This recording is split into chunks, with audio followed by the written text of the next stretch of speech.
नमस्कार, स्वागत है आप सभी का।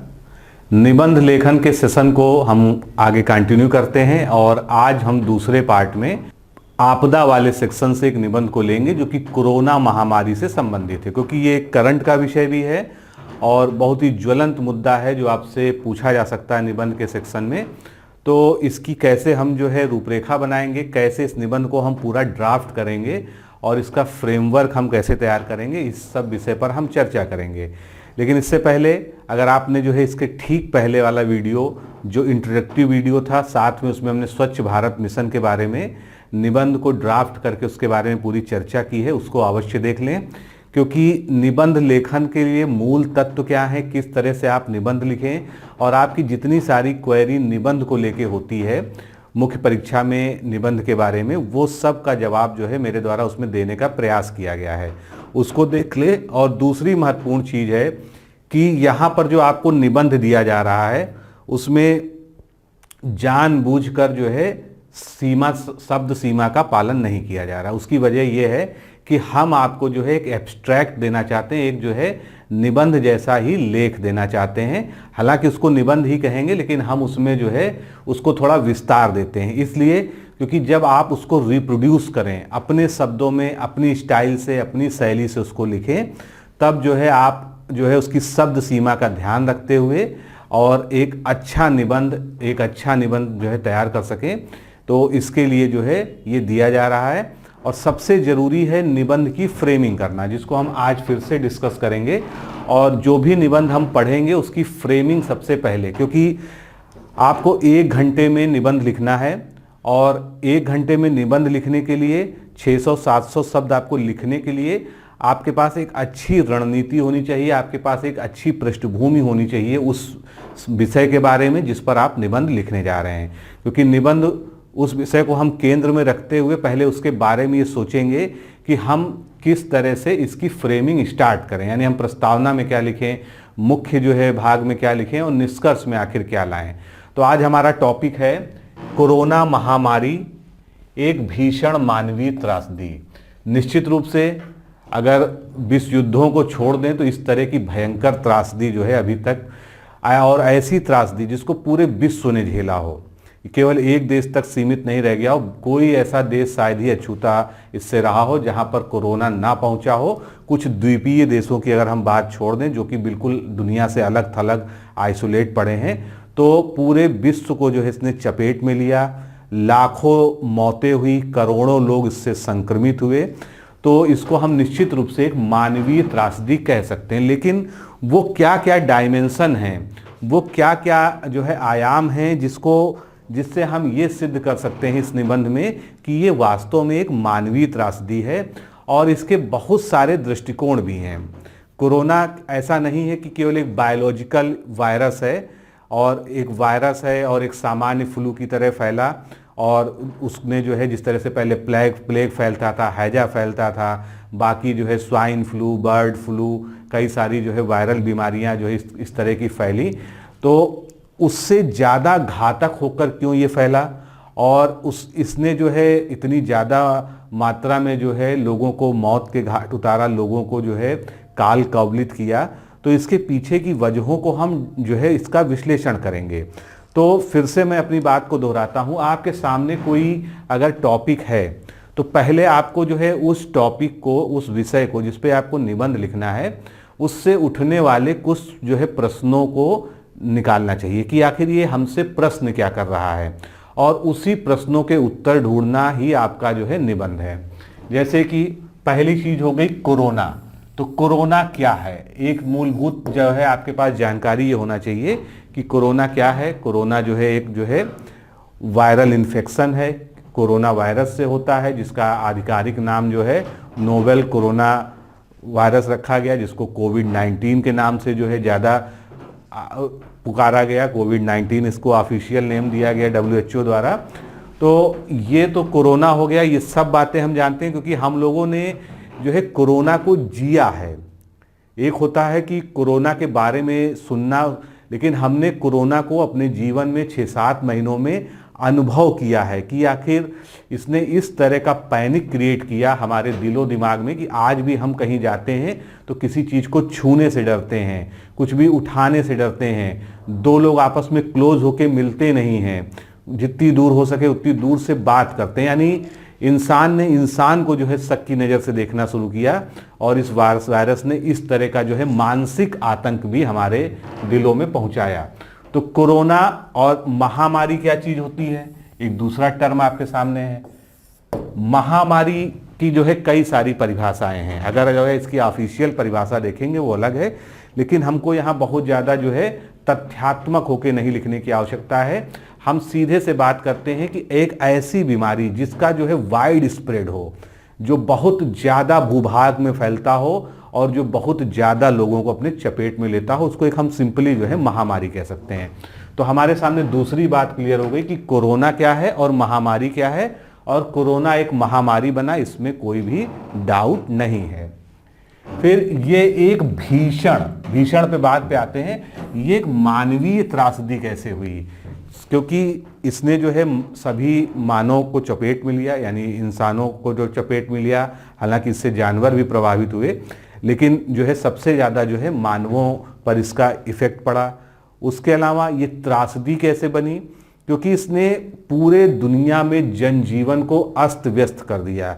हर चीज़ को, चाहे वो सामाजिक गतिविधि हो, चाहे आर्थिक गतिविधि हो, चाहे सांस्कृतिक गतिविधि हो, सबको इसने ठप कर दिया। इसकी वजह से जो लॉकडाउन हुआ उसकी वजह से सब चीज़ें हर जगह बंद हो गई।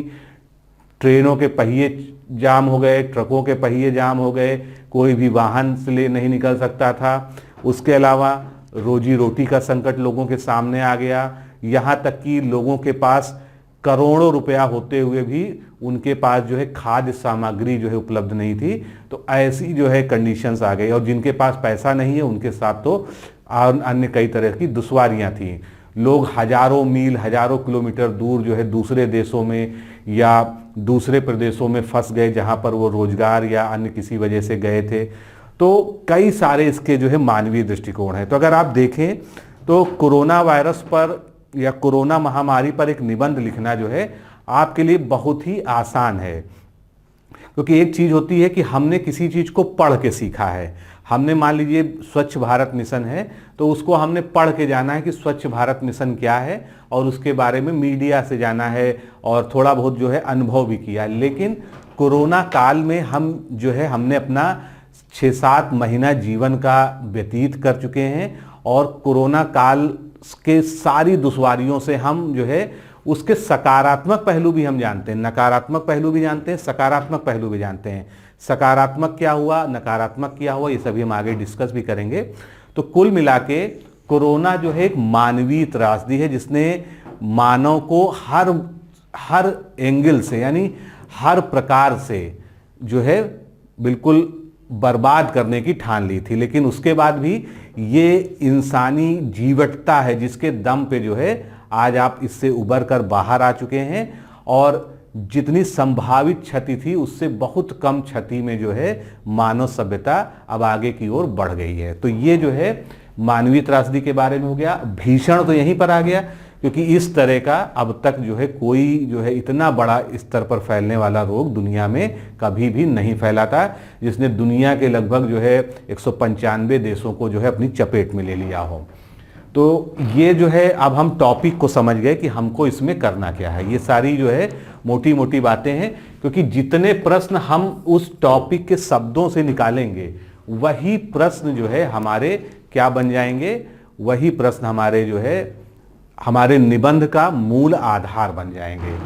तो अब हम सबसे पहले, जब आपके पास जो है मेंस की कॉपी आती है या आप जो है प्रैक्टिस कर रहे हैं, आपके सामने एक टॉपिक आ गया, आपने इस टॉपिक का जो है 2 मिनट में विश्लेषण कर लिया कि जो है हमको जो है इसमें लिखना क्या है, और जो पूछने वाला है, जो प्रश्न करता है, उसका मुख्य आशय क्या है, यानी उसका निबंध देना और उसमें इस आयाम को जोड़ना कि कोरोना महामारी एक मानवीय त्रासदी है, इसका जो है क्या मतलब है। यानी वो आपसे ये भी जानना चाहता है कि ये आपदा प्रबंधन की दृष्टि से जो है कोरोना महामारी जो पर जो है जो प्रयास हुए, जो हमारी देश की सरकारों ने, हमारी राज्य सरकारों ने, हमारे प्रशासन ने प्रयास किए, वो कहाँ तक सफल थे, कहाँ तक हम उसके लिए तैयार थे, ये सारी बातें यहाँ पर आ जाएंगी। अब हम निबंध की रूपरेखा यानी जिसको हम फ्रेमवर्क कहते हैं, इसको तैयार करेंगे। तो ये हमारा रफ कार्य है जो हम जो है तुरंत रफ वाले पोर्शन में पहले स्टार्ट करते हैं, और इसको ध्यान में रख के आप निबंध लिखेंगे तो आप सारी जरूरी बातों को अपने निबंध में ला पाएंगे और अनावश्यक आपका विषय से भटकाव नहीं होगा। तो सबसे पहले हम जो है प्रस्तावना लिखते हैं। प्रस्तावना अब इसकी कई तरह से शुरू की जा सकती है। तो प्रस्तावना में अगर आपको जो है प्रकृति की शक्ति के बारे में, मतलब प्रकृति की जो शक्ति है इसके बारे में कोई एक कोटेशन मिल जाए कि प्रकृति की शक्ति के आगे जो है मनुष्य कुछ भी नहीं है, या इसको आप अपने शब्दों में खुद का कोटेशन बना सकते हैं, जरूरी नहीं है कि आप किसी के प्रसिद्ध कथन ढूंढें। उसके बाद जो है कोरोना संकट की एक बृहद रूपरेखा, यानी जो कोरोना संकट आया इसने कितने बड़े जो है भूभाग को और कितनी बड़ी जनसंख्या को प्रभावित किया, किस तरह से प्रभावित किया, इसके बारे में आप 2 लाइन जो है प्रस्तावना लिख के शुरुआत कर सकते हैं। और ये जो हमको लिखना है ये वैश्विक परिदृश्य में लिखना है, क्योंकि इसमें हमारा जरूरी नहीं है कि हम केवल जो है भारतीय परिस्थितियों पर ही बात करें, हालांकि हमारा केंद्र जो है भारतीय परिस्थितियां रहेंगी, लेकिन हम पूरे वैश्विक स्तर पर इसकी बात करेंगे। फिर कोरोना वायरस किस तरह से प्रारंभ हुआ, यानी इसकी खबर कैसे आई, कहाँ से शुरू हुआ, लेकिन इसको यहाँ पर विस्तार नहीं देना है, क्योंकि ये जो है विस्तार हम इसको देंगे मुख्य भाग में। यहाँ पर हम इस पे अति संक्षेप में उल्लेख करेंगे 1 या 2 लाइन में, जिससे हमारी प्रस्तावना थोड़ी सी इफेक्टिव हो जाए। फिर मानव सभ्यता पर कोरोना आपदा के वैश्विक परिदृश्य का निरूपण, यानी जब कोरोना महामारी आई उसके बाद जो दुनिया में एकदम से क्या बदलाव हुए, कई देशों में लॉकडाउन होना शुरू हो गए, कहाँ कहाँ कोहराम मचा, किस तरह से क्या हुआ, और मीडिया क्या क्या रोल था, अंतर्राष्ट्रीय उड़ानें बंद हो गई, सब कुछ ठप हो गया, अर्थव्यवस्था जो है वहीं से बंद हो गई। तो कई सारी बातें जो आपके मन में कोरोना को लेके है, कोरोना की एक ब्रॉड पिक्चर आपके मन में ऑलरेडी है, तो उसको जो है हम यहाँ पर उसका निरूपण कर सकते हैं। फिर प्रकृति की असाधारण शक्ति का चित्रण, ये हम पहले नंबर पे भी ला सकते हैं। ठीक है, ये क्रम जो है ये आप स्वयं खुद डिसाइड करेंगे कि आपको कौन सी चीज ज्यादा इफेक्टिव लगती है, सभी की लेखन शैली अलग होती है। तो आप ये बता सकते हैं यहाँ पर जो है कि जो प्रकृति है उसकी शक्ति के आगे जो है मानव बौना है, मानव की जो शक्तियां हैं, और ये जो आपदाएं हैं भले ही इसको कुछ भी कहा जाए, लेकिन ये कहीं ना कहीं एक मानव निर्मित आपदा है, क्योंकि हमने प्रकृति से कुछ ना कुछ ऐसा खिलवाड़ किया है जिसके कारण रोज जो है नए नए प्रकार के वायरस सामने आते रहते हैं, और वो इस तरह की महामारी धारण करके, महामारी का रूप लेके पूरे जो है विश्व जगत को, मानव सभ्यता को झकझोर कर रख देते हैं। तो ये जो है प्रकृति की असाधारण शक्ति जो इसके पीछे काम करती है, और यहाँ पर मतलब कि नेचर इज सुप्रीम, जो प्रकृति है वो सर्वोच्च है, उससे कोई जीत नहीं सकता है। हम जितना उसके साथ छेड़छाड़ करेंगे उतनी जल्दी ही जो है मानव सभ्यता जो है खत्म होने की कगार पर पहुंच जाएगी। तो इस तरह की कुछ बातें जो है आप यहाँ पर प्रस्तावना में ला सकते हैं, या आप जो है एक वृत्तांत या एक दृष्टांत यहाँ पर ला सकते हैं। मान लीजिए आपने स्वयं देखा हो या टीवी पे तो देखा ही होगा कि कई सारे मजदूर सर पे बैग रख के, औरतें जो है अपने हाथों में बच्चे को एक हाथ से दबाए हुए, एक हाथ से जो है अपना सामान पकड़े हुए हैं, नंगे पैर धूप में जो है दिल्ली से मुंबई तक चले जा रहे हैं पैदल, या दिल्ली से जो है निकल कर जो है बिहार जा रहे हैं, मुंबई से बिहार जा रहे हैं। तो आप इस तरह का कोई एक वृत्तांत जो है या एक दृष्टांत जो इस संदर्भ में जो है प्रसिद्ध रहा हो उसको कर सकते हैं। जैसे आपने जो है सुना होगा कि एक लड़की अपने बीमार पिता को दिल्ली से बिठाकर जो है शायद बेंगलुरु ले गई थी, तो और वो साइकिल चलाकर जो है उसने हजारों किलोमीटर की यात्रा की।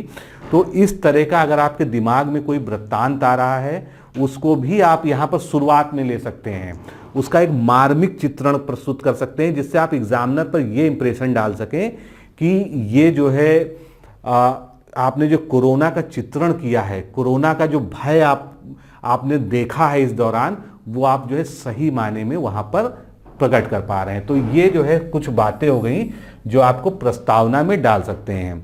हमने अपने तरीके से लिखा है, लेकिन आपको जो है अपने तरीके से लिखना है। हम आपको एक तरह से रॉ मटेरियल देते हैं, लेकिन आपको उसको परिष्कृत करके जो है फाइनल प्रोडक्ट आपको खुद बनाना होगा। ये हो गया। अब मुख्य भाग की ओर चलते हैं। हमने प्रस्तावना गठित कर ली, और एक बात मान लीजिए कि अगर आपने प्रस्तावना बना ली अच्छी, तो आपने समझ लीजिए कि आधा निबंध वहीं पर जो है खत्म कर लिया। क्यों? क्योंकि उसके बाद आप में एक आत्मविश्वास आ जाएगा, और वो आत्मविश्वास आपकी कलम को रुकने नहीं देगा। फिर आप जो है लगातार लिखते ही रहेंगे और निष्कर्ष निकाल के ही आप जो है उठेंगे। तो इसलिए प्रस्तावना एक बार आपने अगर अच्छे से सोच ली, भले आपको 5 मिनट का उस पर समय लगा, लेकिन उसके बाद जो है फिर आपके पास इतनी सारी आपके मन में विचार आ जाएंगे और इतने सारे भाव आ जाएंगे। उन्हीं भावों का आपको निरूपण करना है। बस 2-3 बातें जो मैं हमेशा कहता हूं कि क्रमबद्धता कभी न टूटे। एक पैरा से दूसरा पैरा लिंक होता नजर आना चाहिए।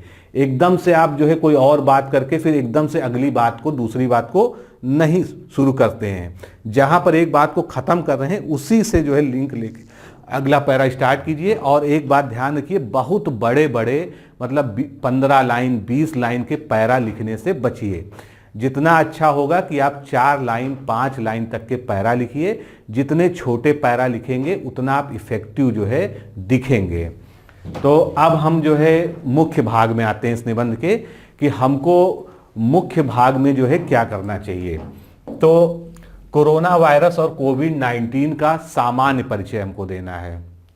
कोरोना वायरस क्या है, कोविड-19 क्या है, इसका फुल फॉर्म भी आप लिख सकते हैं इसके बारे में जो है विस्तार करते हुए, और इसका एक परिचय देना है कि किस प्रकार से आखिर ये स्प्रेड होता है, कैसे फैलता है। ये हवा से फैलता है, खांसने छींकने से फैलता है, इसके लिए कुछ नॉर्म्स बनाए गए। तो इतनी डिटेल में भी जाने की जरूरत नहीं है, लेकिन एक सामान्य परिचय कि एग्जामिनर ये जान जाए कि आपकी बायोलॉजी के प्रति भी समझ कैसी है, यानी कोरोना वायरस क्या है और एक्चुअल में किस तरह से स्प्रेड होता है। ये सारी बातें क्या आपको पता है कि नहीं पता है। तो यहाँ पर एक सामान्य परिचय दे दिया। फिर वैश्विक स्तर पर इसका प्रसार कैसे शुरू हुआ। तो आप सभी जानते हैं वुहान से जो है सबसे पहले इसके बारे में खबर आई, जो कि दिसंबर से ही आना शुरू हो गई थी। वहाँ पर दिसंबर में ही मरीज डिटेक्ट हुआ। पहले वो लिमिटेड था, फिर वो चाइना के कुछ और प्रांतों में फैला। उसके बाद जो है फिर वो वहाँ से फ्लाइट्स से जो लोग आए गए इंपोर्ट एक्सपोर्ट के सामानों से, उसके माध्यम से वो धीरे धीरे एक देश से दूसरे देश, सबसे पहले यूरोपीय देशों में पहुँचा। उसके बाद जो है वहाँ से लोग इधर उधर जब भागने लगे इस खबर की दहशत से, तो जो है वो उसके साथ फैला। उसके साथ जो है भारत में भी एंट्री हुई। भारत में जो है सबसे पहला मरीज जो है, जहाँ तक मुझे जो पता है, केरल में प्राप्त मिला जो है। उसके बाद जो है धीरे धीरे उसका प्रसार जो है भारत में शुरू हो गया। तो वैश्विक स्तर पर जो है इसका शुरुआत कैसे हुई, विश्व की महाशक्तियों पर इसका क्या प्रभाव पड़ा।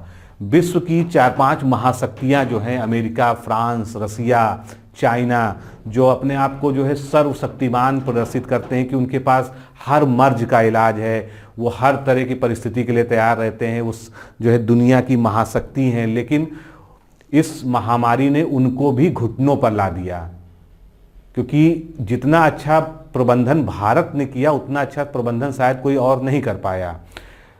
तो कैसे जो है वैश्विक महाशक्तियों को जो है प्रभावित किया जो है इस बीमारी ने, इस महामारी ने, इसके बारे में भी आप संक्षेप में 2-4 लाइन लिख सकते हैं। लॉकडाउन की घोषणा और उसका प्रभाव। तो सबसे पहले लॉकडाउन शब्द क्या है, लॉकडाउन के मायने क्या होते हैं, इसको आप एक्सप्लेन कर सकते हैं। आखिर लॉकडाउन जो है, हालांकि ये अंग्रेजी डिक्शनरी में पहले से है, लेकिन एकदम से रातों रात ये शब्द जो है सबकी जबान पे आ गया और आज ये जो है सबसे ज़्यादा बोले जाने वाले शब्दों की श्रेणी में आके खड़ा हो गया है। कोरोना वायरस, लॉकडाउन, कोविड-19, तो ये सब शब्द जो है क्या, इनके बारे में, फिर लॉकडाउन की स्थिति क्या होती है और विश्व में जो है कैसे कैसे लोगों ने अपना लॉकडाउन करना शुरू किया। एक सिलसिलेवार तरीके से आप जो है उसको ऊपर से नीचे तक लिखते हुए ला सकते हैं। फिर WHO द्वारा वैश्विक महामारी के रूप में इसकी घोषणा की गई, जो कि देर से की गई लेकिन की गई। इसको अगर शुरुआत में ही वैश्विक महामारी घोषित कर दिया गया होता तो इसमें कई सारे जो है नियम हैं क्वारंटीन के, कि एक दूसरे से दूसरे देश में जो है आयात निर्यात रुक जाता है, लोगों का आना जाना रुक जाता है, कई तरह के और प्रतिबंध लग जाते हैं, तो वो सब चीज़ें शुरू हो गई होती हैं। तो आप यहाँ पर आलोचना भी कर सकते हैं। निश्चित रूप से आपको दोनों ही पक्ष लेके चलना है।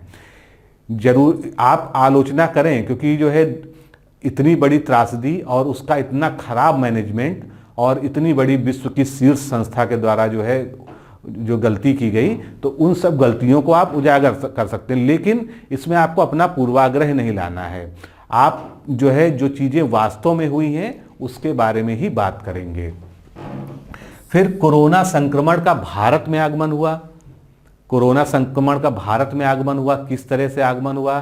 भारत में धीरे धीरे फैलने लगा। फिर यहाँ पर मार्च में जो है 3rd वीक में जो है अनाउंस किया गया लॉकडाउन के बारे में। लॉकडाउन शुरू हुआ, लॉकडाउन अचानक अनाउंस कर दिया गया, जिसके लिए ये देश तैयार नहीं था।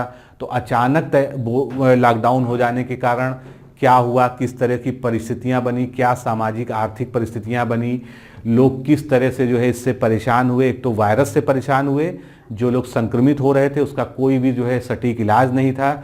शुरुआत में तो बिल्कुल जो है अंधेरे में तीर जलाने जैसी स्थिति थी कि कोई भी दवा जो है मरीज पर एक्सपेरिमेंट की जाती है। आज की स्थिति अलग है। आज जो है इतनी कारगर दवाएं हो गई हैं, भले ही वैक्सीन अभी तक नहीं आई है, लेकिन इतनी कारगर दवाएं हो गई हैं कि अगर कोई बहुत अति गंभीर श्रेणी में ना हो तो उसको आराम से इससे बचाया जा सकता है। तो कोरोना का भारत में जो आगमन हुआ उसके बारे में, और भारत में लॉकडाउन के जो सामाजिक आर्थिक इम्पैक्ट हैं वो कई तरह के हैं। सामाजिक इम्पैक्ट क्या हुआ कि सबका एक दूसरे से मिलना जुलना रुक गया, क्योंकि भारत तो जो एक मिलनसार देश है, इसकी संस्कृति ही ऐसी है कि हम रोज मिलते जुलते हैं। फिर उसके बाद क्या हुआ, वहाँ पर सोशल मीडिया जो है एकदम से उभर कर आया। सोशल मीडिया की भूमिका बन गई। लोग जो है सोशल मीडिया पर जो है ज़्यादा चर्चाएं करने लगे इसके बारे में। व्हाट्सएप, टेलीग्राम, वेब सीरीज का सिलसिला शुरू हो गया। आप सब बातों को लिख सकते हैं, जो आपने अनुभव किया है, जो आपने देखा है। कुछ भी ऐसा नहीं कि आप जो है ना लिख सकते हो, लेकिन हाँ उसको प्रासंगिकता के साथ लिखिए और बहुत ज़्यादा लंबा लिखने की ज़रूरत नहीं। हर चीज़ को संक्षेप में, जो भी आपको समझ में आता है कि आपका जो अनुभव रहा इसके बारे में। फिर लोग घरों में कैद हो गए। घरों में कैद हो गए तो उन्होंने घरों में क्या एक्टिविटीज़ की। तो यहाँ पर बात आती है कोरोना का सकारात्मक और नकारात्मक प्रभाव क्या रहा। ये हमने यहाँ पर लिखा है कि कोरोना के नकारात्मक एवं सकारात्मक पहलू। अब इसमें आप जो है इसको अलग से वर्गीकृत कर सकते हैं। एक पैरा में आप जो है सामाजिक पहलू लिखिए। सामाजिक पहलू नकारात्मक बहुत सारे आपको पता है। सकारात्मक क्या हुए कि लोगों को घर में रहने की आदत हो गई। लोकल से वोकल का कॉन्सेप्ट जो है आर्थिक क्षेत्र में शुरू हो गया। लोग जो है अपने आसपास की चीज़, कई लोगों ने जो है जो चीज़ों के लिए वो बाहर निर्भर रहते थे उन्होंने घर में उस चीज़ को बनाना शुरू कर दिया। उसके अलावा जो है सोशल मीडिया जो है बहुत तेज़ी से उभरा। कई सारे चैलेंज शुरू हुए टाइम पास के लिए। ये भी जो है एक विषय है कि उसका एक सामाजिक इम्पैक्ट था। साड़ी चैलेंज शुरू हुआ, कुर्ता चैलेंज शुरू हुआ, विभिन्न प्रकार की जो है डिशें बनाकर महिलाओं ने उसके बारे में चैलेंज शुरू किया फेसबुक पर, व्हाट्सएप पर, इंस्टाग्राम पर। तो कई चीज़ें उस समय ट्रेंड की, उनको आप जो है यहाँ पर सिलसिलेवार ढंग से लिख सकते हैं, क्योंकि आप जो है उसके सकारात्मक और नकारात्मक दोनों ही जो है पहलुओं पर बात कर रहे हैं। और कितनी सारी किताबें लिख दी गई हैं कोरोना पर। अगर आप किताबें देखें तो कोरोना काल अभी लॉकडाउन ख़त्म होते होते हजारों किताबें जो है लोगों ने लिख दी। कुछ लोग तो जो लेखक नहीं थे वो लेखक बन गए, केवल इसलिए कि वो घर में 3 महीने के लिए पूरी तरह से फंस गए, तो उनके पास कुछ और नहीं सूझा तो वो जो है उन्होंने लिखना शुरू कर दिया। उसके अलावा एक एंगल ये भी हो सकता है कि सारे शिक्षण संस्थान बंद हो गए। अगर हम सामाजिक देखें तो उसका एक आर्थिक पहलू है कि शिक्षक और खासकर जो है जो प्राइवेट शिक्षक हैं उनके सामने जो है बेरोजगारी की बहुत ज़बरदस्त स्थिति आ गई, और जो कोचिंग संस्थान हैं वो सभी बंद हो गए। उनके सामने जो है बहुत संकट शुरू हुआ। फिर उसमें लोगों ने सकारात्मक तरीका निकाला। लोग जो है ऑनलाइन आने लगे। बड़ी बड़ी कोचिंग, बड़े बड़े संस्थान, बड़े बड़े बिजनेस, बड़े बड़े ऑफिसेज सब ऑनलाइन जो है वर्क करने लगे। वर्क फ्रॉम होम का जो है एक नया कॉन्सेप्ट जो है समाज में निकल कर आया कि वर्क फ्रॉम होम भी एक विकल्प हो सकता है। हम घर में रह के भी जो है काम कर सकते हैं। तो सामाजिक आर्थिक बहुत सारे आर्थिक प्रभाव क्या हुए। आर्थिक प्रभाव जो है आप बिल्कुल स्पष्ट है कि भारत की जीडीपी जो है इतने सालों में आज़ादी के बाद से या पहले से भी कभी नकारात्मक ग्रोथ की तरफ नहीं बढ़ी थी, जो उसने जो है इम्पैक्ट दिखा दिया कि दूसरी तिमाही ख़त्म होते होते जो है निगेटिव जो है ग्रोथ जो है उसका शुरू हो गया। क्यों? जब सारे उद्योग धंधे कारखाने जितने भी प्रोडक्शन हाउसेज हैं, जितना भी व्यापार है, उसको अगर आप 3 महीने के लिए बंद कर देंगे तो क्या आप इतने बड़े देश की जीडीपी को धड़ाम होने से रोक पाएंगे? बिल्कुल नहीं रोक पाएंगे। सब कुछ जो है धरातल पर आ गया, गर्त में चला गया, हम निगेटिव हो गए इस मामले में। लेकिन वहीं पर आप देखिए तो पर्यावरण के संदर्भ में जो है बहुत अच्छी बात हुई। जिन नदियों को स्वच्छ करने के लिए सरकार ने अरबों रुपया पानी की तरह बहा दिया, चाहे वो निर्मल गंगा अभियान हो, स्वच्छ गंगा अभियान हो, नदी जोड़ो परियोजनाएं हो, बहुत सारे जो है नदी स्वच्छता कार्यक्रम चलाए गए। आज तक अरबों खरबों रुपया व्यय कर दिया, कभी वो नदियां जो है पर्यावरणीय मानकों के अनुसार जो है सही नहीं हो पाई, कभी वो जो है उनमें जो है वो स्वच्छता की बात आ ही नहीं पाई कि आप नदी से यूं पानी लेके उसको ऐसे पी सकें। उस समय क्या स्थिति थी? अगर किसी ने किसी नदी या तालाब को उस समय देखा हो, विशेषकर नदी, क्योंकि तालाब तो स्टैग्नेंट वाटर होता है, नदी को अगर देखा हो तो आप इतना स्वच्छ जल था कि जो है आप उसको उठा के पी तक सकते थे। तो ये पर्यावरण का इम्पैक्ट है। उसके बाद आपके घर से छत से जो चीज़ आपको नहीं दिखाई देती थी, वो 4 किलोमीटर दूर, 5 किलोमीटर की दूर जो एक बड़ी मीनार, बड़ी मस्जिद, बड़ा मंदिर का शिखर आपको नहीं दिखता था। क्यों? वायु प्रदूषण के कारण इतनी धुंध होती थी, वो आपको बहुत क्लियर कट दिखने लगा। क्यों? क्योंकि बिल्कुल प्रदूषण गायब हो गया। जब कार्बन उत्सर्जन हो ही नहीं रहा, सारी गाड़ियां जाम हैं, सारी गाड़ियां घरों में कैद हैं, संस्थानों में कैद हैं, तो बिल्कुल वैसा जो हो गया। आपने घर बैठे कभी कोयल की आवाज़ नहीं सुनी होगी अगर आप ग्रामीण परिवेश के नहीं रहेंगे। तोता की आवाज़, मैना की आवाज़ आपने शहरों में नहीं सुनी होगी। आपको सारे पक्षियों की चहचहाट, उनकी आवाज़ सुनाई देने लगी। सुबह 4 बजे से लेकर दोपहर रात हर समय जो है आप जो है उसको महसूस करते रहे। तो पर्यावरण के मोर्चे पर देखें, अगर पर्यावरण का पक्ष देखें तो पर्यावरण के लिए लॉकडाउन एक बहुत जो है बड़ा बूस्ट लेके आया। जो है हर जितने भी पर्यावरण प्रदूषण, चाहे वो जल प्रदूषण हो, चाहे जो है वायु प्रदूषण हो, उसके लिए जितने अरबों खरबों रुपए आज तक खर्च किए और वो स्थिति नहीं मेंटेन हो पाई, जो इस लॉकडाउन ने मेंटेन कर दी। तो ये भी एक पहलू है जो आप लिखेंगे इसमें, जो है कि कोरोना एक महामारी थी, उसने मानवीय त्रासदी को जन्म दिया, लोगों को बहुत बुरी तरह से प्रभावित किया, लेकिन उसने हमको सीख क्या दी? उसने हमको ये सिखाया कि जो है ये भी हो सकता है, हम घर से भी काम कर सकते हैं, हम पर्यावरण के स्वच्छता के प्रति जागरूक हुए, हम अपने स्वास्थ्य के प्रति जागरूक हुए। अब आप कहीं भी जाते हैं तो कोशिश करते हैं कि आप घर लौटें तो तुरंत हाथ जो है साबुन से धुलें, या बार बार आप हाथ सैनिटाइज करते हैं। आप जो है एक दूसरे से बहुत करीब होकर जो है खड़े होने के बाद आप भीड़ भाड़ वाली जगहों में नहीं घुसते हैं, आप अनावश्यक शॉपिंग नहीं करने जाते हैं। इससे जो है एक मितव्ययता, अगर आर्थिक पक्ष पे देखें तो भारतीय जो है समाज में मितव्ययता का भी जन्म हुआ। लोग मॉल में, लोग बाजार में केवल जो है घूमने जाते थे और हजारों रुपया जो है व्यर्थ की चीज़ों पर फूंक देते थे, जबकि उनकी वो मतलब मध्यम वर्ग के होते हुए और जो है निम्न आय वर्ग के होते हुए उनके साथ वो सुटेबल कंडीशन नहीं हुआ करती थी। लेकिन मनोरंजन के नाम पर और जो है सैर सपाटे के नाम पर ऐसा होता था, अनावश्यक वस्तुएं खरीद कर जो है घर में भंडार करते थे। लेकिन यहाँ पर कोरोना ने आपको सिखाया कि आप एक ही शर्ट या एक ही सूट या उससे भी जो है आपने 3-3 महीने काट लिए। तो ये एक इम्पैक्ट हुआ कि आप में मितव्ययता भी आई।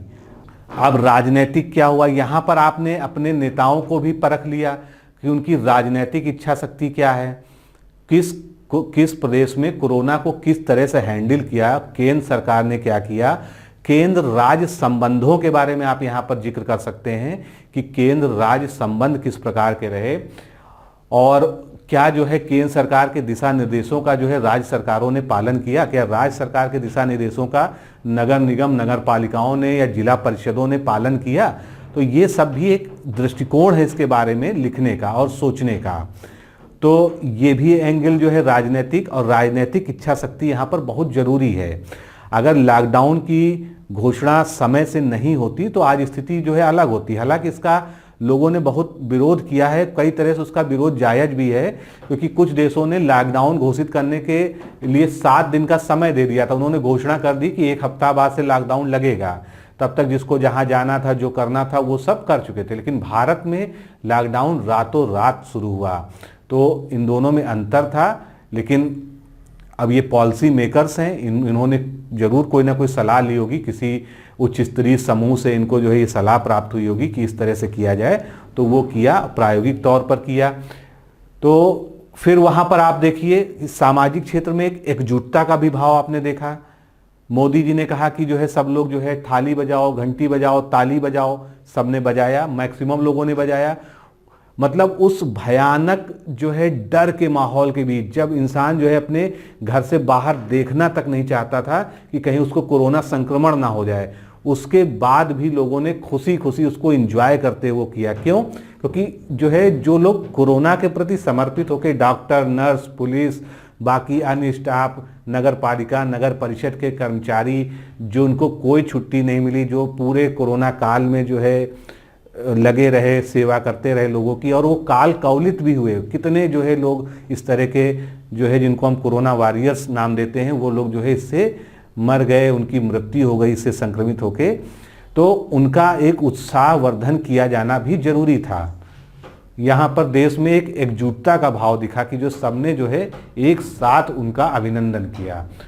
उसके बाद मानवीय दृष्टिकोण, हम बहुत ज़्यादा चर्चा कर ही चुके हैं कि मानवीय दृष्टिकोण इसका क्या रहा।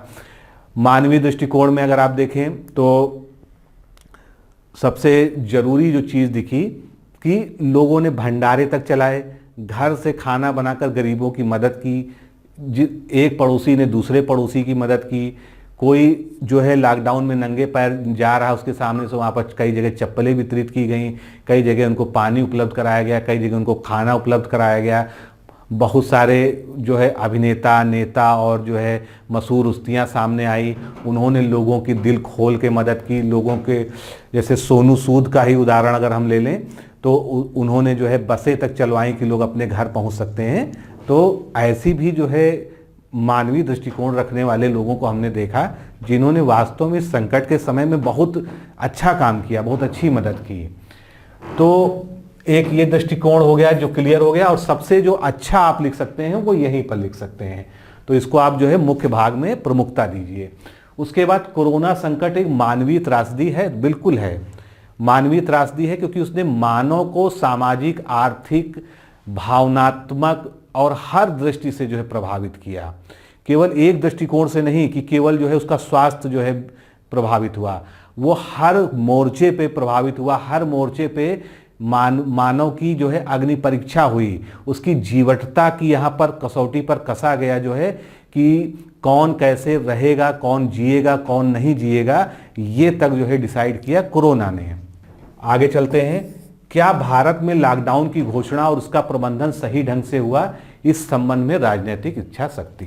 तो इसको हमने ऊपर भी डिस्कस किया, वही बात यहाँ पर है, इसको आप थोड़ा विस्तार भी दे सकते हैं।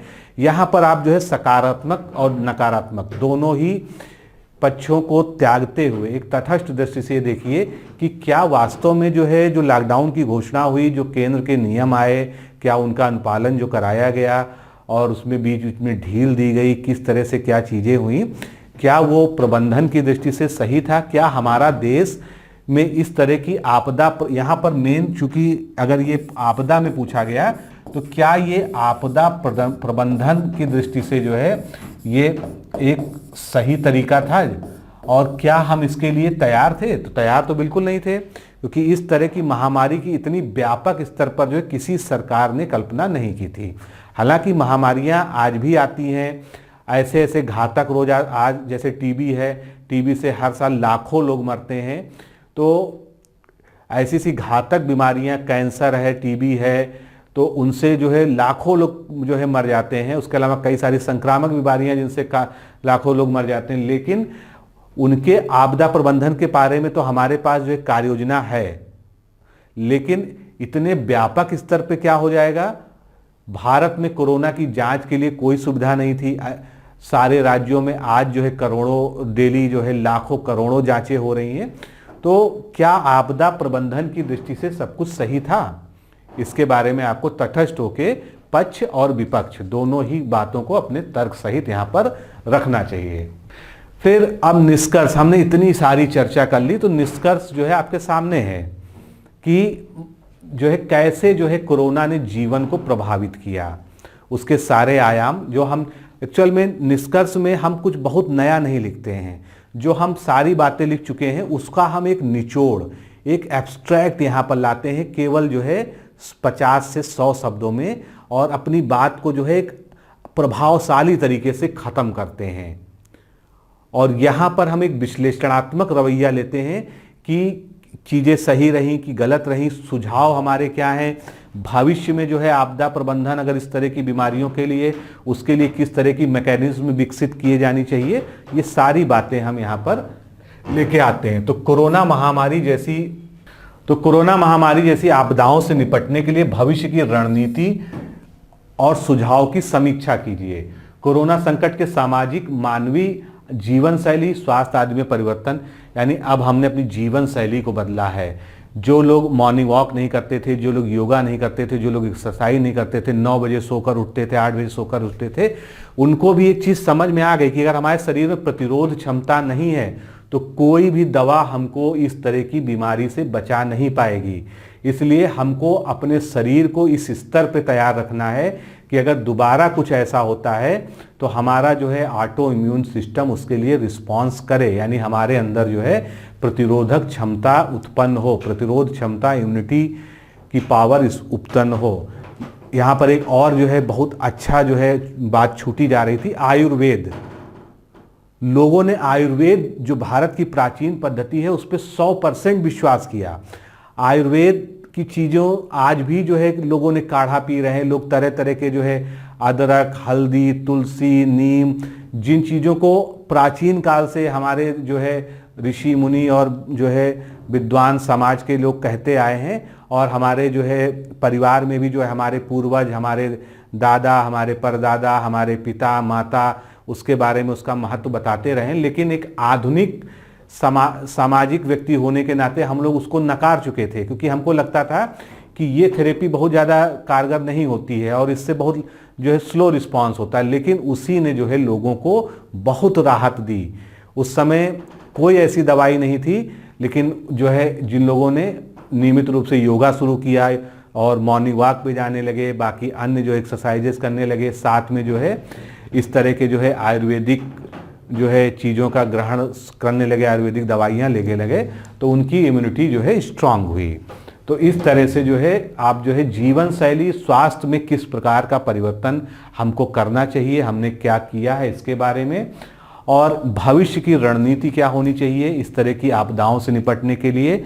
और हमको अपने स्तर पे, क्योंकि कोरोना अभी ख़त्म तो नहीं हुआ है ना, कोरोना तो विद्यमान है और ये बहुत लंबे समय तक रहेगा हमारे समाज में।